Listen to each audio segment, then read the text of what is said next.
I'm Nick Rodriguez, and today we're going to cover the steps of how to commission and install a single-headed 500 CoPilot system.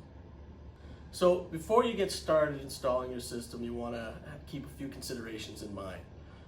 One is providing an ample source of power, something that's going to be reliable for the system. Two, you want to make sure you have a location in your application that's going to be accessible to the line user, all right? And also you want to make sure you have something that's going to be reliable and sturdy that it can sit on. Today we're going to be using an EST conveyor to install it on. And it provides everything that we need, a steady, vibration-free source. So there are multiple ways to go ahead and mount your system. Today what we're going to be doing is utilizing a conveyor mount bracket that will hold our controller, our printhead, and our ink system, and it's all going to be fastened to the side panel of the conveyor here. So we've kind of jumped a little bit ahead and have already assembled the bracket and have mounted it on. So now we're just going to install our controller onto our L bracket here on our upper arm. When you start mounting your system, one of the other important considerations is going to be the direction of flow that you're having with your conveyor. Okay, so you want to make sure you have your printhead and your photocell first. That way the product passes the photo eye, printhead, and then your placement of your controller can be anywhere that's going to be easily accessible. So right now we're going to use this side, and we're going to go ahead and use these slots to go ahead and mount our controller here. So I like to start off with one and just kind of get it started by hand here. And then we'll get the other one in there as well. Well, once we're happy with where everything is, we'll go ahead and tighten everything down with a 5mm Allen wrench. Now that we have our controller installed and mounted, we're going to go ahead and mount our arm that's going to hold our printhead and our ink system. In order to do that, we're just going to go ahead and line up our T-nut into the extrusion here.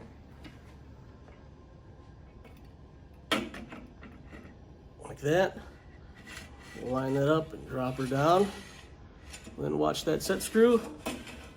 Once we get to a height that we're comfortable with, we'll go ahead and lock it into position. Once our printhead mounting arm is set in here, you're going to want to go ahead and take out your printhead. Now, one of the things you may hear us talking about or referencing in the videos is active and passive ink systems. So to give you an idea, the active ink system has a stepper motor that provides ink to the print engine of whatever printhead it's in. The passive systems, like this one here, has a reservoir that's detached and connected by an ink line. Now this ink line goes into a check valve here, and then it connects to the printhead. What it's utilizing is capillary action, so to speak, right? And it's going to basically follow itself into the printhead once you establish that prime. So when we get everything mounted, there's going to be a portion of the video where we cover the height ratio, and we'll cover that in more detail there. But one of the things I wanted to point out was when you get your printhead, you'll also see that you'll have a output check valve, right? Looks like this. It's a priming check valve. It's going to be similar to the input check valve right here. But a couple of key differences is going to be the way it plugs into the printhead. All right, you'll see our connections here. You'll see an import there and an output for this one. And we'll cover that a little bit more in detail. So today we're going to be using this flat bracket to mount our printhead to our conveyor arm here. And now in order to get that figured out, we're first going to need to prep our printhead, right? So when you get your printhead, it's going to come with this protective lint-free cover to it. And you just remove it, get that out of the way. That way you can access it. So keeping in mind the direction of your products, we know that the products could be coming from left to right. We're going to go ahead and take our mount and mount it to the right side of the printhead here. So just lay it flat, and we're going to line up these two screw ports here with the bracket itself.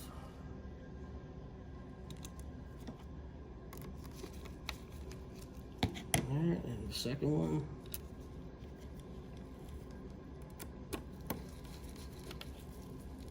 Get them snug. Now the next portion is to go ahead and set our T-nuts in place here with our slots. And again, we just start them by hand. Like that. And on the other side.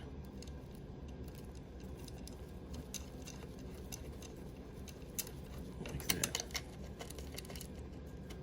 We should be ready to now mount this onto our arm. Now to mount it, we'll again have to line up our T-nuts with the extrusion slots here. So I like to hand start it there, and again with the second one. You may need to tighten it a little bit so it doesn't move on you. We're gonna leave these connectors on for the time being until we're ready to hook up the ink system. Now that we have our printhead mounted, we'll go ahead and mount our ink system. Now your ink system is going to have a L-shaped bracket that you can use to mount on the bottom here with these two bolts. Once you have it lined up like so, we'll go ahead and take our T-nuts and guide them into the extrusion.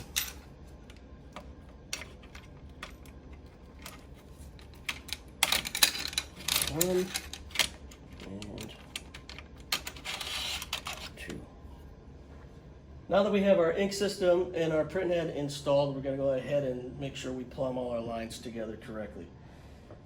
With the passive ink system, one thing you'll notice is you'll have your ink line, which will be color dependent. This yellowish green tubing is to indicate a porous or oil-based ink.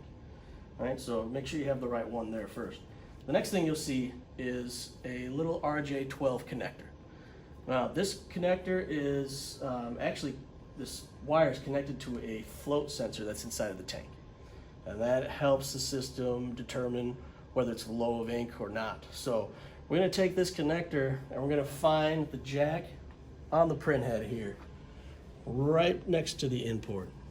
And we're just gonna slide our RJ12 connector right there. Next, we're going to go ahead and take our ink line and remove our protective cap here and the cap on the in port. I'm going to take our ink line and plug it into that. Now you're looking for a snug fit. You don't want to crank too hard on it.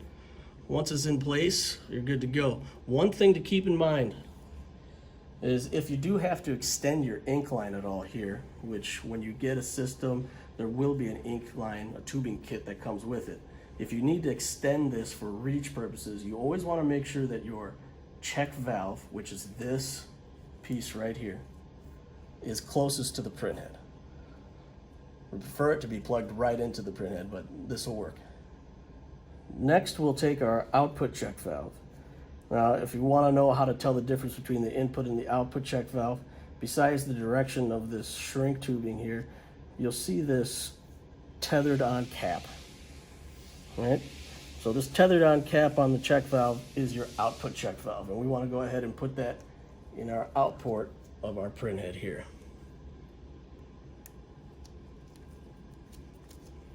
And again, just a nice snug fit, just like that. So now that we got our printhead and our ink system installed and plumbed, just not inked up yet, we're going to go ahead and now get our photo eye attached to our printhead. Now every system is going to get a bracket similar to this, all right? And what you'll see is a slotted section here and a fixed position here. Those are going to line up with the ports on your printhead, and it allows you a little bit of flexibility for whatever your application needs are. And we'll bring it to the printhead here, tighten it down.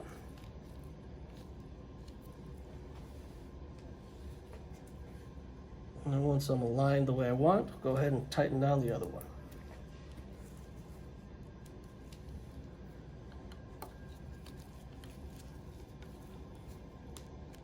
Like that. Now we can go ahead and insert our photo eye. We'll do that here.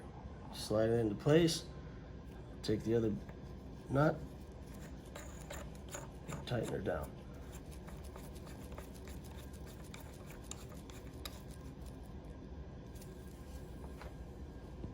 So as I previously said, we're going to be utilizing an encoder with this application as well. And here's our encoder and here's our wheel. Now generally what you want to do for an encoder is find a place that's going to be as close to the printhead as possible. And you want it to be on something that's driving the belt. So right now the whole belt is moving and we got contact with our wheel right there. That's good enough. You'll see that the encoder itself is spring loaded and our adjustments are made here and here. So once you have the encoder in place and you're ready to plumb the line, we can go ahead and attach it to our Y splitter. So as I said, when you're using an application that's going to need an external photo eye and an encoder, you're going to want to make sure you have a Y splitter on hand as well.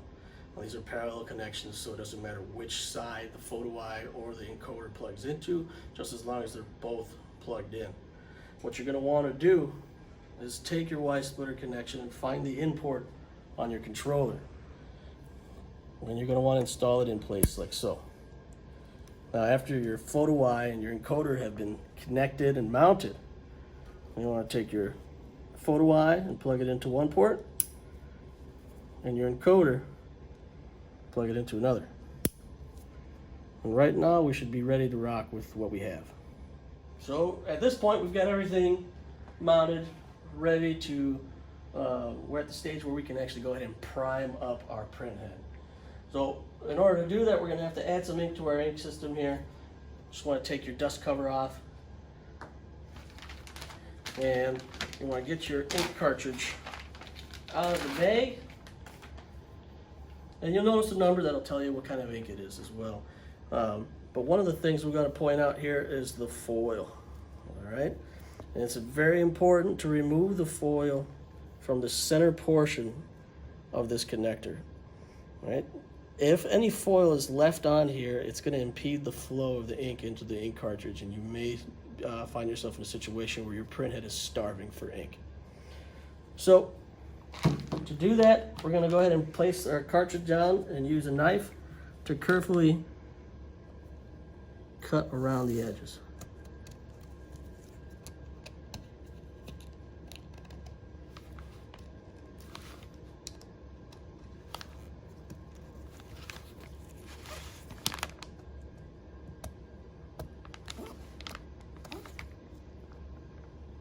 I want to make sure I don't get any foil that falls into the cartridge itself. Our cartridge is now ready to install here. There's a spring-loaded flap there that'll be lifted up by that piston in the way there. So we're going to go ahead and set our cartridge at a 90-degree angle, like so, and spin tight. At this point, you should be able to almost hear the ink draining into the ink system. With our ink cartridge installed, the next step is to first ensure that we have level. And what we want to do is we want to line up the bottom of the printhead right here with the top of the reservoir. That's where we start. And we can make adjustments depending on the number or the amount of ink that you're using in your application, your messages as you go along. But for right now, this adjustment is where you want to start. Once you have that leveled, then we can go ahead and prime the printhead with the ink. So to begin priming the printhead, the first thing we're going to want to do is open up our vent cap.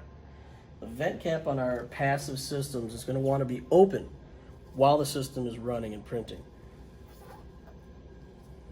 Just like so. And you just leave it open for the duration of the system's runtime.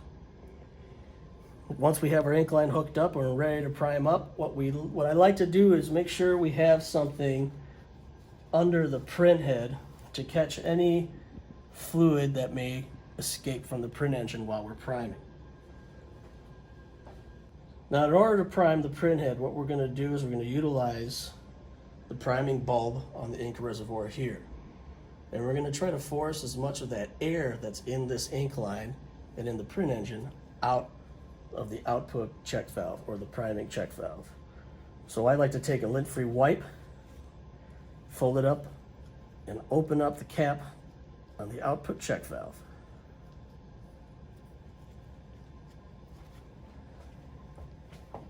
And I'll go ahead and hold that in place like so. Now with my other hand, I'm going to go ahead and start gently forcing down the priming bulb.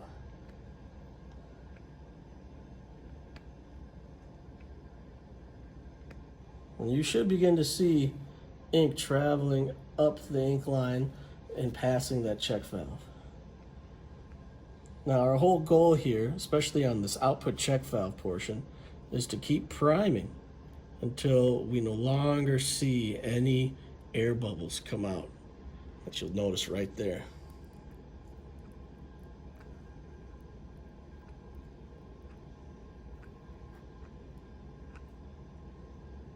Now, once you're happy with the ink that's coming out, which I'm getting close to. Yeah, there's a little bit more air there. There we go. That's a good place to start. So we'll go ahead and cap our output check valve line.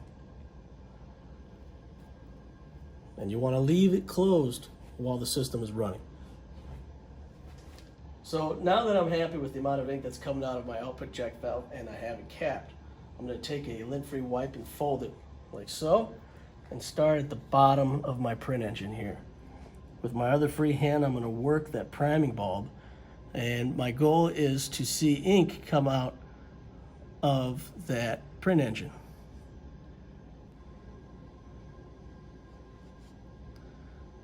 I like to work my way up as I press the priming bulb.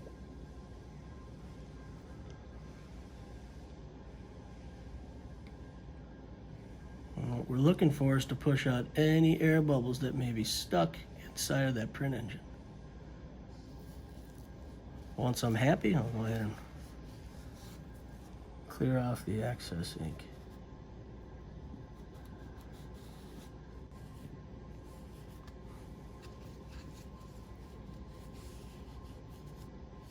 Now that we have everything mounted and connected, we're going to go ahead and connect our data cable to our printhead.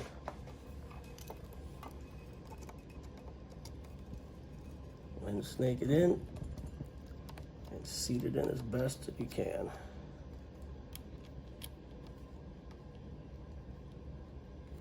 Now again, we want to make sure whenever you're using a single-headed system to always plug it into printhead 1. The controller will always search out and feel if there's anything connected to printhead 1 first when booting up.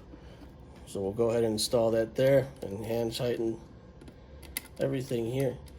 Now we're just hand tightening most things that we're doing today until we find where exactly we want everything, and then we'll go ahead and tighten everything down.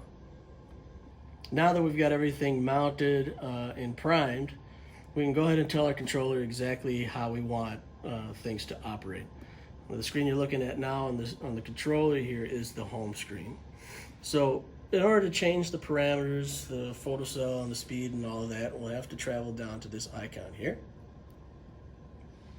which will bring us to our parameter screen. The first thing we want to do is select the upper left icon. This will bring us to our line speed and enable us to turn off and on our encoder. What we want to do is select encoder on and hit apply. Now you'll know it's been selected once you get a green check in the corner. We're going to go ahead and go back. Now we want to change our distance from head to trigger.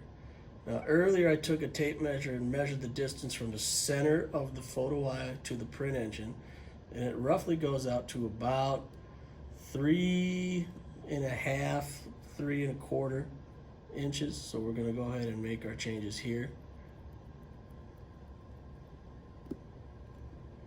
Now what you'll see is your minimum level and your maximum level here, and then the number in the middle is going to indicate what you're set at right now. We'll go ahead and hit apply once we're done there.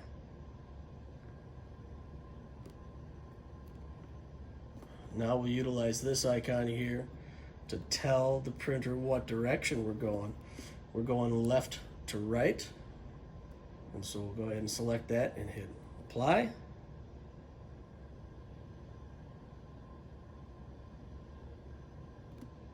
Now we're ready to go back to our home screen. What you'll see on the top here is the message that we're going to be printing and the name of the message just below that. So every controller that comes out is going to have a default message on there, and it's going to look something similar to that depending on the printhead that you're using. So that's there for you guys to be able to test the print quality and the settings before you make your message that you're going to print in Orion. So at this point, we're ready to test it out. With everything set up on our controller and our printhead primed up, we're ready to go ahead and test our print.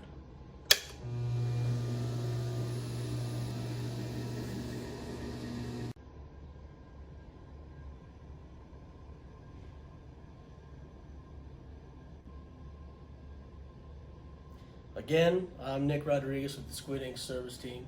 Hope you enjoyed today's video. And if you would like to see any more videos, go ahead and find us on YouTube or elsewhere on the web. Thanks for watching.